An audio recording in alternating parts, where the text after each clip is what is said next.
Ashoka Medicover हॉस्पिटलचा Indian medical association पुकारलेल्या देशव्यापी संपामध्ये सहभाग नोंदवला। कोलकाता येथे आरजी मेडिकल कॉलेजमधील महिला डॉक्टरवर झालेल्या अत्याचारानंतर हत्येच्या निषेधार्थ सर्व डॉक्टर, परिचारिका व कर्मचारी यांनी सहभाग नोंदवला। या घटनेच्या निषेधार्थ हॉस्पिटलमधील सर्व नियमित ओपीडी आणि निवडक शस्त्रक्रिया तात्पुरत्या स्वरूपात स्थगित केल्या होत्या। देशभरात व्यापक आंदोलन सुरू असले तरी सर्वोच्च न्यायालयाच्या मार्गदर्शक तत्वांचे पालन करून आपत्कालीन सेवा आणि तातडीच्या शस्त्रक्रिया सुरळीत ठेवल्या आहेत। या निर्णयामुळे रुग्णालयाच्या रुग्णांच्या काळजीबद्दल असलेल्या वचनबद्धतेला अधोरेखित केले आहे।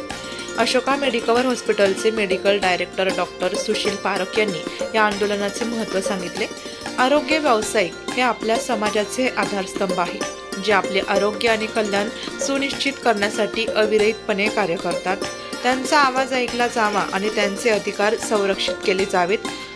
अशोका मेडिकवर हॉस्पिटल्स राष्ट्रभरातील आपल्या सहकाऱ्यांसोबत एकत्र उभे आहे आणि फ्रंटलाईन कामगारांना मूल्य देणारी आणि त्यांचे समर्थन करणारी आरोग्य व्यवस्था सदृढ करण्यासाठी त्यामध्ये जो इन्सिडेंट झालेला आहे एका निवासी डॉक्टरासोबत, त्याच्यासाठी नॅशनल IMA संप पुकारलेला आहे। या इन्सिडेंट्समधून हे क्लिअर होऊन गेलं आहे की डॉक्टरांसाठी हॉस्पिटल देखील सेफ नाही आहे।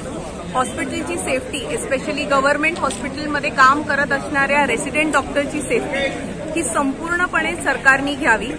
जसं एअरपोर्ट एक सेफ झोन डिक्लेअर झालेला आहे, तसं प्रत्येक गव्हर्नमेंट हॉस्पिटल एक सेफ झोन डिक्लेअर झाला पाहिजे। डॉक्टरची सेफ्टी ही पूर्ण समाजाच्या सेफ्टीसाठी आवश्यक आहे, याची नोंद सरकारने घ्यावी। यासाठी आम्ही हा संप केला आहे। नाशिक लोकशाही न्यूज ब्युरो रिपोर्ट, नाशिक।